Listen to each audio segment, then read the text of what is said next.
नेतागिरी करने के लिए आ गए आप?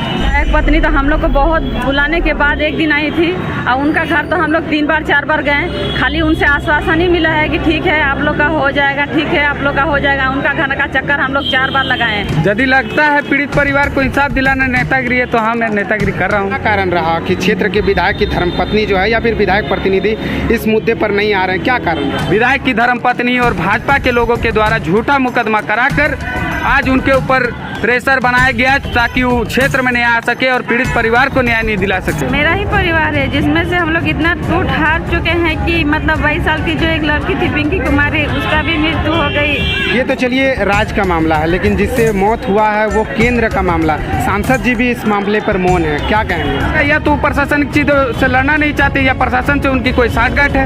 रघुवर दास जी आते हैं तो उनके लिए समय होता है। एक ही परिवार के 4 लोग मृत्यु होते हैं उस घटना में, आज तक मिलने नहीं आए। कुले काज छिलो तो काज छिलो तखन 3-4 जना राते ओइखाने माटी तलैया पड़ी गेलो, माटी जाकुन हो गेलो। हो सके तो हम लोग पूरे धनबाद जिले का चक्का जाम भी करेंगे, लेकिन हम लोग पीड़ित परिवार का जब तक उनको इंसाफ नहीं मिलता तब तक हम लोग। जोहार और नमस्कार, मैं राहुल मोदक और आप देख रहे हैं यू न्यूज़। धनबाद जिला के बलियापुर प्रखंड के प्रधानघंटा पंचायत छाताकुली में आज से 3 महीना पहले छाताकुली में एक रेलवे अंडरपास में 4 लोगों की मौत हो जाती है। जब मौत होती है तो रात में रेलवे प्रबंधक और वहाँ के ग्रामीण और जनप्रतिनिधि के बीच वार्ता होती है और जिसमें 20 लाख चारों परिवार को मुआवजा का बात होता है और नियोजन का बात होता है। लेकिन आज 4 महीना बीत जाने के बाद भी ना तो पीड़ित परिवार को मुआवजा मिलता है और ना ही नियोजन मिलता है। 20 लाख का बात होता है लेकिन अभी तक उनको 1 रुपया तक नहीं मिलता है और लगातार पीड़ित परिवार DRM ऑफिस और श्रम नियोजन विभाग में दौड़ते रहते हैं। और उसी सिलसिले में अभी मार्क्सवादी युवा मोर्चा की तरफ से 1 दिवसीय धरना प्रदर्शन अभी रणधीर वर्मा चौक में हो रहा है और हम पीड़ित परिवार से भी जानेंगे और यहाँ पर जो राजनीतिक दल है उनसे भी बातचीत करेंगे और जानेंगे समझेंगे।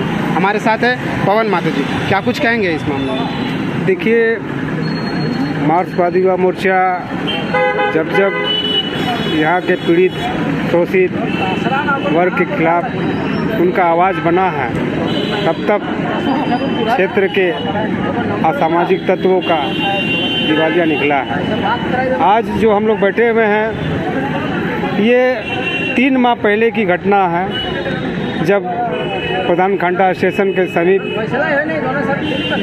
आपका छाताकुली बस्ती है, वहाँ पर अंडरपास बन रहा था और जो उनका संवेदक था, जो उनका रेलवे का, उनकी लापरवाही के कारण 4 मजदूरों का मौत आकस्मिक मृत्यु हो गया, जिसमें निरंजन महतो, पप्पू कुमार महतो, सौरभ धीवर और विक्रम महतो।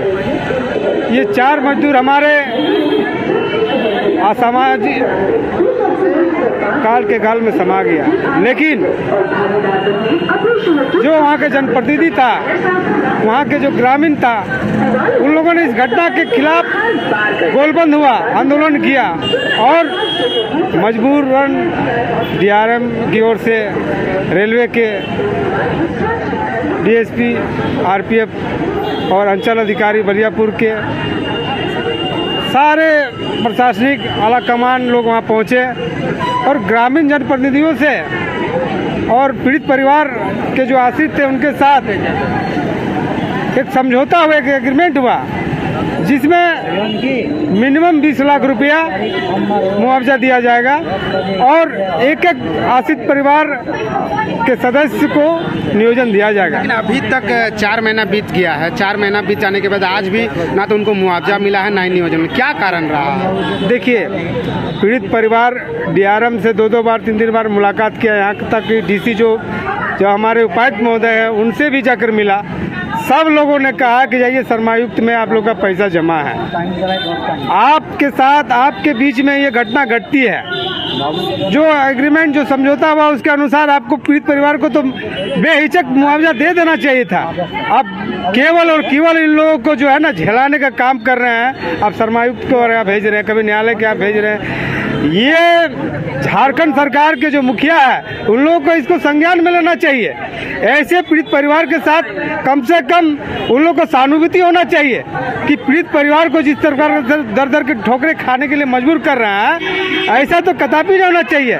झारखंडी हितों के लिए होना चाहिए था, लेकिन झारखंड के मुखिया अगर इस तरह से काम करे तो हम लोग कतई बर्दाश्त नहीं करेंगे। खासकर मार्क्सवादी युवा मोर्चा इसको बर्दाश्त नहीं करेगा और आने वाले समय मार्क्सवादी युवा मोर्चा हो सके तो डीआरएम कार्यालय का घेराव भी करेंगे, हो सके तो हम लोग पूरे धनबाद जिले का चक्का जाम भी करेंगे। लेकिन हम लोग पीड़ित परिवार का जब तक उनको इंसाफ नहीं मिलता है तब तक हम लोग उनका साथ है और साथ अंतिम दम तक रहेंगे, जब तक 20 लाख रुपया और एक व्यक्ति का एक आश्रित को नियोजन नहीं रहता तब तक। हमारे साथ एक युवा साथी है जो हमेशा अपने बात को बहुत आग के जैसा उनका बात निकलता है, और हमारे साथ युवा साथी जो परसबनिया पंचायत समिति भी है, उनसे बातचीत करेंगे। नेतागिरी करने के लिए आ गए आप। 4 महीना बीत गया, ना तो उनको मुआवजा मिला है ना ही नियोजन मिला है, और 4 महीना के बाद आप आए हैं, अपने बातों को रख रहे हैं, नेतागिरी कर रहे हैं। यदि लगता है पीड़ित परिवार को इंसाफ दिलाना नेतागिरी है तो हाँ, मैं नेतागिरी कर रहा हूँ। आज हम लोग यहाँ पे मार्क्सवादी युवा मोर्चा के बैनर तले, मार्क्सवादी युवा मोर्चा जब भी धरना देती है तो कोई सच्चाई के लिए, किसी को इंसाफ दिलाने के लिए, किसी को न्याय दिलाने के लिए धरना देती है। मार्क्सवादी युवा मोर्चा कभी भी नेतागिरी करने के लिए नहीं आती है। आज क्षेत्र के विधायक जो स्वास्थ्य लाभ ले रहे हैं, उनके जगह उनकी धर्मपत्नी तारा देवी जी पूरे क्षेत्र को देख रही हैं और उनका ये फर्ज बनता है कि पीड़ित परिवार को कैसे न्याय मिले, उसको लेकर उनको पहल करना चाहिए। जबकि रेल प्रशासन जो है पूरा केंद्र का उपकरण है और भाजपा की सरकार, भाजपा के विधायक हैं, भाजपा के सांसद हैं, लेकिन आज वो भाजपा के सांसद चूड़ी पहने हुए हैं। भाजपा के विधायक को ये नहीं लगता है कि पीड़ित परिवार को जाके मिले। पीड़ित परिवार को आज 3 महीना से इंसाफ नहीं मिला है, उनके खिलाफ उनके साथ खड़ा हो। पीड़ित परिवार के एक बच्ची, मासूम बच्ची जिसकी 20-21 साल महज उम्र हो रही थी, अभी उनका पूरा लाइफ बचा था, लेकिन आर्थिक तंगी के कारण उसको अपना जान देना पड़ा। तो यदि ऐसे क्षेत्र में विधायक के प्रतिनिधि और विधायक की पत्नी रहती है तो हमें नहीं लगता है कि ऐसा हमें कोई सरकार चाहिए, कोई विधायक चाहिए, कोई सांसद चाहिए। अब आ रहा है 2024 का चुनाव, तो क्षेत्र की जनता और पीड़ित परिवार और जितने भी लोग हैं वो जवाब देगी 2024 में अपने हिसाब से। अच्छा, क्या कारण रहा कि क्षेत्र के विधायक की धर्मपत्नी जो है या फिर विधायक प्रतिनिधि इस मुद्दे पर नहीं आ रहे हैं, क्या कारण रहा? अब तो कारण उन्हीं को मालूम होगा, या तो प्रशासनिक चीजों से लड़ना नहीं चाहते या प्रशासन से उनकी कोई साठगांठ है। साफ है, यदि आप पीड़ित परिवार के साथ, जिनके बदौलत आप आज विधायक हैं, विधायक पत्नी हैं, उसी जनता के साथ आप खड़ा नहीं हो सकते हैं, उनको न्याय नहीं दिला सकते हैं, तो आपका रहने का कोई औचित्य नहीं बनता है। तो मार्क्सवादी भी और मार्क्सवादी युवा मोर्चा भी आज 4 महीने के बाद आज पीड़ित परिवार के पास आई है। मार्क्सवादी युवा मोर्चा के केंद्रीय सचिव कॉमरेड बबलू महतो, मार्क्सवादी युवा मोर्चा के केंद्रीय कार्यकारी अध्यक्ष कॉमरेड जगदीश रावानी, और रात भर वो डटे रहे वहाँ पे, और उन्हीं के दबाव के बदौलत आज डीआरएम से आप पूछ सकते हैं कि उन्हीं के दबाव के बदौलत जो भी अधिकारी वहाँ पे थे उनको 20 लाख मुआवजा और शिक्षा के आधार पर नियोजन देने पर वहाँ पे लिखित वार्ता हुई। आज मार्क्सवादी युवा मोर्चा और मार्क्सवादी परिवार के ऊपर, मार्क्सवादी के लोगों के ऊपर कुछ ऐसे तत्व, आपराधिक तत्व, या तो हम डायरेक्ट खुले कर सकते हैं, विधायक की धर्मपत्नी और भाजपा के लोगों के द्वारा झूठा मुकदमा कराकर आज उनके ऊपर प्रेशर बनाया गया ताकि वो क्षेत्र में नहीं आ सके और पीड़ित परिवार को न्याय नहीं दिला सके।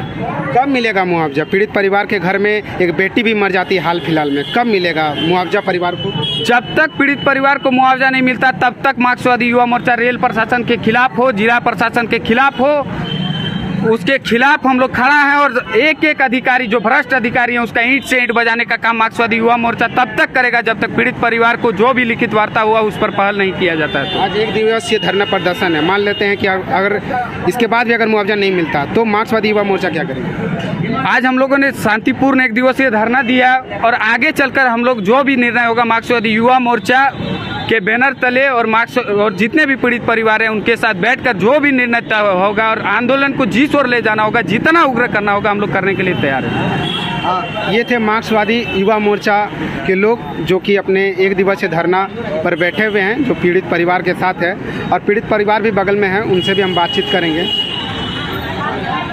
आप लोग 14 तारीख को गए थे श्रम निवालेज विभाग में और उससे पहले भी डीआरएम ऑफिस भी गए थे, क्या बात करना वहाँ? 13 तारीख को जब हम लोग DRM ऑफिस गए थे तब सीनियर DN सर से बात हुआ था। तो सीनियर DN साहब बोले कि आप लोग का यहाँ पर कुछ नहीं है, आप लोग का जो कुछ होगा सब लेबर कोर्ट में ही है, आप लोग वहाँ जाइए, वहाँ से पता कीजिए, जो होगा वहीं पर होगा। तो जब हम लोग 14 तारीख को लेबर कोर्ट गए तब हमें वहाँ पर पता चला कि मतलब लेबर का जो है वहाँ पे राशि मतलब उम्र का हिसाब से दिया गया है। एक परिवार का 6 लाख है, एक का 7 और एक का 8, एक का 9 लाख है, 4 परिवार का ऐसा ही राशि आया हुआ है। तो हम लोग वहाँ पे पता चला कि यही राशि आया हुआ है। जी, कितना राशि मिल रहा है अभी तो वही बताएं, एक का 6, 7, 8, 9 ऐसा ही राशि बना है। लेकिन हम लोग का जो एग्रीमेंट पेपर पे लिखा हुआ है, DRM साहब सीनियर DN हो या DRM साहब हो, वो लोग लिखे थे कि 20 लाख रुपया और एक नियोजन दिया जाएगा, जिसके जगह पर अभी 6 लाख 7 लाख करके दिया जा रहा है। तो ये तो हमारे साथ घोर अन्याय किया जा रहा है। अभी DRM के थ्रू से हम लोग की तरफ से बहुत अत्याचार किया जा रहा है। हम लोग पीड़ित परिवार अभी इतना थक हार गए हैं कि सब तरफ से अभी हाल ही में हमारे गांव के जो एक निरंजन महतो थे, उनकी बेटी 22 वर्षीय थी पिंकी कुमारी, उनका भी देहांत हो गया। उनका पापा का देहांत होने के बाद 3 महीना के बाद आज उनकी भी अर्थी उठ गई। तो सोचिए ऐसे ऐसे करके एक पीढ़ी बाद मरने से तो अच्छा है कि हम लोग एक ही बार में DRM ऑफिस में जाके सब लोग आत्मदाह कर लें, ताकि देखें, उनको भी पता चले, वो अपना मुआवजा अपने पास रख लें। जब सब मर जाएंगे तो किनको मुआवजा देंगे? DRM साहब किनको मुआवजा के लिए तैयार करेंगे? अभी तो अगर हम लोग के साथ इंसाफ नहीं किया जाएगा तो हम लोग वही करेंगे, जाके DRM ऑफिस में आत्मदाह करेंगे और देखेंगे DRM साहब इनका जवाब। DRM होंगे, उपायुक्त महोदय होंगे, जिला प्रशासन होगा। अच्छा, इस मामले में आप लोग का 4 महीना हो गया, क्या वहाँ के जो विधायक प्रतिनिधि है या विधायक की जो पत्नी है वो आए आप लोगों से बातचीत करने या मिलने? नहीं, विधायक पत्नी तो हम लोग को बहुत बुलाने के बाद एक दिन आई थी और उनका घर तो हम लोग 3 बार 4 बार गए, खाली उनसे आश्वासन ही मिला है कि ठीक है आप लोग का हो जाएगा, ठीक है आप लोग का हो जाएगा। उनका घर का चक्कर हम लोग 4 बार लगाए। उसके बाद वो एक ही बार आई थी, बहुत बुलाने के बाद हमारे घर एक बार आई थी। अच्छे, वहाँ आप ही के पंचायत के वहाँ के जो मुखिया है या जिला परिषद वो मिलने आते हैं? देखिए, मुखिया हमारे पंचायत के ठीक है, उनसे जितना हो पाता है वो अपने स्तर से करते हैं, क्योंकि वो तो हमारे पंचायत लेवल के हो गए ना।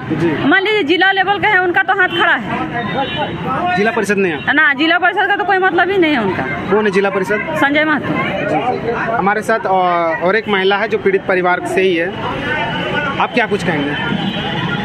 सर, मेरे घर का भी एक सदस्य थे, चारों मृतक में से एक सदस्य मेरे घर का था, निरंजन महतो। उसका मतलब उसी पुल में हादसा हुआ था और मृत्यु हो गया। जैसे कि DRM सर ने हम लोग से कहा था कि आश्वासन दिया था, समझौता पत्र बनाया था, उसमें कहा गया था कि 20-20 लाख प्रत्येक पीड़ित परिवार को दिया जाएगा और शैक्षणिक योग्यता के आधार पर एक नियोजन। तो 3 महीना पार हो गए, 4था महीना चलने लगा, ना ही अभी मुआवजा मिली है और ना ही अभी नियोजन। और मेरा ही परिवार है जिसमें से हम लोग इतना टूट हार चुके हैं कि मतलब 22 साल की जो एक लड़की थी पिंकी कुमारी, उसका भी मृत्यु हो गई 8/10/2022 को। तो क्या करें, इतना विकट परिस्थिति है घर का कि हम लोग कुछ कह नहीं सकते हैं। और जैसे DRM हम लोग को लेबर कोर्ट दौड़ा रहे हैं, यहाँ दौड़ा रहे हैं, वहाँ दौड़ा रहे हैं, तो हम लोग का आने जाने का भी सुविधा नहीं है और नहीं पैसे का मतलब भाड़ा। तो क्या करें, ऐसे जैसे समझौता पत्र में वो बनाया है कि सभी परिवार को 20-20 लाख रुपया मुआवजा और एक नियोजन दिया जाएगा। हम लोग उससे गुजारिश करते हैं कि आप जिस आधार पर बनाए हैं उसी आधार पर हम लोग को दिया जाए, नहीं तो लास्ट में हम लोग वहीं जाके DRM ऑफिस के पास, उसके ऑफिस में ही सभी कोई आत्मदाह करेंगे और वो देखते रहे, अपना मुआवजा अपने पास रखे। प्रधानगंटा से धनबाद कैसे आए आप लोग? ट्रेन से। हाँ, बिना टिकट। आपका एक वीडियो हम देखे तो उसमें कह रहे कि कोई पॉलिटिकल के नेता लोग साथ नहीं दे रहे, आज तो एक मार्क्सवादी युवा मोर्चा साथ दे रहा है। हो सके सुनने के बाद वो लोग का भी कान खड़ा हो गया है, वो लोग भी जागा है कि ये लोग को मदद का जरूरत है, तो हम लोग आगे आए हैं, इसीलिए बोला गया, तो फिर हम लोग को आना पड़ा। अभी तो हम लोग का सबका जरूरत है, किसी तरह हम लोग को मुआवजा मिले और नियोजन मिले, नहीं तो हम लोग का पारिवारिक स्थिति इतना खराब है कि मतलब 3 वक्त का खाना भी नहीं जुगाड़ कर पाते हैं। कैसे चला रहे हैं घर? किसी तरह चल रहा है, टन खींचा खींची करके इधर उधर से। वही कितना मदद करेगा, 3 बार का, एक दिन में 3 बार का खाना चाहिए, कौन मदद करेगा? इतना सबका हाल उसी तरह है। गांव के लोग साथ दे रहे हैं? गांव का लोग साथी है तो क्या करेगा, सलाह मशवरा करके यही बोला जाता है कि देने से अच्छा होगा। साथी है वो लोग, लेकिन उन लोग का हाथ कितना दूर तक है? जो नेतागण है वो लोग तो अपना हाथ खड़ा कर रहा है कि मतलब इन लोग को ना ही पूछा जाए और ना ही मुआवजा मिले इन लोग को। आज भी सुने DRM ऑफिस आप लोग को बुलाया गया? हाँ, बुलाया गया है। इससे पहले जब बुलाया गया तो क्या कहना था उन लोग का? डीआरएम से तो हम लोग को भेंट ही नहीं करने दे रहे थे। डीएन सर से बात हुई तो डायरेक्ट बता रहे हैं कि आप लोग जाइए, आप लोग का केस लेबर कोर्ट में भेजा गया है, वहीं से फैसला होगा। वहाँ जाके पता चल रहा है किसी को 6 लाख, किसी को 7 लाख, किसी को 8 लाख, किसी को 9 लाख उम्र के हिसाब से दिया जा रहा है। तो सिर्फ ऐसा जब उन्होंने एक अधिकारी होके हम लोग पर मतलब समझौता पत्र में हस्तक्षेप करके सबको आश्वासन दिया कि इतना राशि दिया जाएगा, तो फिर वो वहाँ क्यों भेजा गया हम लोग का राशि? इस पैसा से संतुष्ट नहीं आप? नहीं है हम लोग संतुष्ट। इतना बड़ा परिवार है और मेन गार्जियन चल गया है, उसका बेटी भी चल गई है, तो परिवार का कैसा हाल होगा? आप लोग सोच के देखिए जरा। कितना मांगे आप लोग का? जो लिखा हुआ 20 लाख उतना ही मांगे? समझौता पत्र में जितना है उतना हम लोग को दिया जाए और नियोजन दिया जाए। नियोजन में क्या बात बोल रहे हैं? शैक्षणिक योग्यता के आधार पर धनबाद स्टेशन के अंतर्गत ही मतलब नौकरी। तो उन्होंने कहा था कि ठीक है ऐसा हो जाएगा, कर देंगे, लेकिन अभी तक उनका कोई फैसला नहीं मतलब हम लोग के पास आया है कि दिया जाएगा कि नहीं। मुआवजा की तो कोई बातें नहीं है। 3 साल पार होने चला, घरेलू स्थिति इतना खराब है कि हम लोग क्या करें, रोना पड़ता है। मतलब ऐसे पूछते हैं, बार बार यही जवाब देना पड़ता है कि मतलब दोबारा घर में हम लोग का यही दोहराया गया है कि पिता तो चल गया लेकिन बेटी को भी खोना पड़ा हम लोग को। क्या नाम है आपका? मुल्लू कुमारी। परिवार है इन और एक यहाँ पीड़ित परिवार है, इन्हीं का बेटा डेथ किया था उसी घटना में जो अंडरपास रेलवे बन रहा है, उनका बेटा डेथ किया था। उनकी माँ है और इनसे भी हम बातचीत करेंगे। क्या कहेंगे आप? আমার ওইখানে কুলে কাজ হচ্ছিল, তো কাজ ছিল তখন 3-4 জনা রাতে ওইখানে মাটির তলায় পড়ে গেল, মাটি জাকুন হয়ে গেল। আমরা শুনতে পারলাম, দৌড়ে গেলাম, তো মাটি কোথায় আমরা করব রাতে, তো কী করে করবো? এরকম করে আমাদের 4 জনাই আমাদের মৃত্যু হয়ে গেছে। কে को बेटा है आपका? আমি ওর মা, আমার ছেলের নাম সৌরভ ধীবর, আর আমি ওর মা, আমি মায়া দেবী বলছি। अच्छा, अभी आप लोग डीआरएम ऑफिस गए थे तो वहाँ क्या बोल रहा है? ওইখানে বলছে যাও লেবার কোর্টে হবে, এখানে কী হবে? ডিআরএম অফিসে ওই রকম বললো, আমাদেরকে কেউ কোনো করছে না, আমরা সরাই ঘুরছি, এখনও কিছু আমরা মানে পাই নাই, অনেক আমাদের কষ্ট হয়ে গেছে। कितना मुआवजा मिल रहा है? আমাদেরকে কিছু এখন পাই নাই, কেউ ওই 50,000 করে দিয়েছিল। ওই বিশেষ এখন আমি বেহোশ ছিলাম যখন ওরা মরেছিল, মৃত্যু হয়েছিল মাটির তলায়, তখন আর বাদ বাকি আমি আর কিছু দেয় নাই কেউ। আমরা এখানকার এসেছি, এইগুলা আমাদেরকে দাও পুরা করে, এরকম করে কেন এমন করছো আপনারা বলুন? कैसे आए परधानगंडा से धनबाद यहाँ तक कैसे आए? ट्रेन से? কি করব, কষ্ট অভাবে, কোথায় পয়সা নাই, গাড়ি কিসে করব, আমরা চলতে পারছি না, আর নাই, খুব কষ্ট করে ট্রেনে এসেছি, আসেনি এখানে আছি ধর্না দিয়ে। अभी घर कैसे चला रहे? ঘর এমনি কন্ট্রোলের চাল পাই, সেই গেলা এখন খাই, আমাদের অনেক কষ্ট হয়ে গেছি। अच्छा, वहाँ का जो मुखिया है वो मिलने आते हैं ना आप लोग से? মুখিয়া এসেছিল একবার মিলতে, তারপরে ও মুখিয়া একবার চাল দিয়েছিল আর 50,000 টাকা তখনই দিয়েছে, আর আমাদের কেউ দেয় না, আর কেউ এসে সুদায়ও না। আমাদের খুব কষ্ট করে দিন চলছে, আমাদের কত কষ্ট করে আমরা যাচ্ছি। নিরঞ্জন মাহাতোর বিটি ও মারা গেল, অত বড় বড় আমাদের ছেলে মেয়েরা আছে, ওরা ছোট ছোটতে বিধবা হয়ে গেল। আমিও মা, একটি জোয়ান ছেলে আমার গেছে, আমার কত কষ্ট দিচ্ছে, আমরা কেমন করে থাকবো? আপনারা বিচার করুন বাবু, আমরা কেমন করে বাঁচবো, কেমন করে? क्षेत्र का जो विधायक की पत्नी है तारा देवी, वो मिलने आए आप सब लोगों से? একবার এসেছিল আর আসে নাই, আমরাই যাচ্ছি, মিলছি সবার কাছে। 4 মাস থেকে এরকম টক্কর খাচ্ছি। 10 দিন বলেছিল, 10 দিন বলে 15 দিন বললে, ফের অমনি করে কোনোই হচ্ছে না, কেউ কোনো শুনছে না। কি করবো, আমরা কষ্ট যায় আসিয়েছি। আমাদের যারা কাজ করবা, যারা আমাদেরকে দেখবা, তারাই নাই, আমাদেরকেও ব্যবস্থা খারাপ, আমাদের কত কষ্ট করে এসেছি। एक युवा साथी है हमारे बीच, उनसे भी हम बातचीत करेंगे। क्या नाम है आपका? दिनेश कुमार महतो। क्या कहेंगे आप? मैं जिला प्रशासन, रेल प्रशासन और जो उस वार्ता में मौजूद थे सीओ साहब, उनसे आग्रह करेंगे कि पीड़ित परिवार को जल्द से जल्द उनका जो लिखित मुआवजा वो दिया जाए, ताकि उनका भरण पोषण आगे चल सके। क्योंकि जो मृत्यु हो गई वो तो हो ही गई है, लेकिन अब वो परिवार आश्रित थे उन पे, अब उनका भरण पोषण नहीं हो पा रहा, तो कम से कम पीड़ित परिवार को जो लिखित मुआवजा वो दिया जाए उनको। पीड़ित परिवार अक्सर कह रही है कि वहाँ के क्षेत्र के जो विधायक की पत्नी है उनको आना चाहिए। अभी तक विधायक पत्नी जो विधायक की पत्नी वो नहीं आए इस मामले में, क्या कहेंगे? विधायक की पत्नी को क्या बोलना है, वो पहले अपना चश्मा हटा ले। वो चश्मा, भाजपा वाला चश्मा हटाएंगे तब तो उनको जनता दिखाई देगा। भाजपा का पहले चश्मा जो पहनी हुई है उनको हटाए, उनके बाद आके पीड़ित परिवार से मिले। उनका कोई काम नहीं है। रघुवर दास जी आते हैं तो उनके लिए समय होता है। एक ही परिवार के 4 लोग मृत्यु होते हैं उस घटना में, आज तक मिलने नहीं आए। कैसा विडम्बना देखने वाली चीज़ है। अगर नहीं आते तो अगला बार आप समझ सकते हैं क्या परिणाम होगा ग्रामीणों के द्वारा। घुसिए बस्ती में, आपको चप्पल जूता का माला पहनाया जाएगा। ये तो चलिए राज्य का मामला है, लेकिन जिससे मौत हुआ है वो केंद्र का मामला। सांसद जी भी इस मामले पर मौन है, क्या कहेंगे? सांसद को भी क्या बोलना है। फॉर्च्यूनर में बैठ के आते हैं, पान खा के थूकते हैं यहाँ पे और चले जाते हैं। उनसे तो कोई लेना देना है नहीं, सिंदरी से, प्रधान खंडा से कोई लेना देना है नहीं। उनको तो भगवान मान लिए हैं भाजपा वाले, बस उनको टिकट दे देना है, चुनाव जीत जाते हैं, लोकसभा पहुँच जाते हैं, हरि गुण गाते रहते हैं, पान खा के थूकते रहते हैं। क्या बोलेंगे भाजपा वाले? सबको बोलना ही नहीं है कुछ, ना उनका करना ना धरना कुछ है, ना विकास का कार्य है। ग्रामीण की मौत हुए 4 महीने हो गए, एक भी बार पीड़ित परिवार से नहीं मिलने आए। बस उनको वोट दीजिए, वहाँ दिल्ली पहुँचेंगे, पान खा के थूकेंगे, फिर रिटर्न आ जाएंगे। मार्क्सवादी युवा मोर्चा एक दिन के लिए धरना देगी कि इसके बाद भी पीड़ित परिवार के साथ रहेगी? देखिए, जिस दिन से घटना घटी है मार्क्सवादी युवा मोर्चा निरंतर उनके साथ बनी हुई है, और जिस हद तक जाना होगा पीड़ित परिवार के लिए, जहाँ भी जाना होगा, वो मार्क्सवादी युवा मोर्चा उनके साथ है।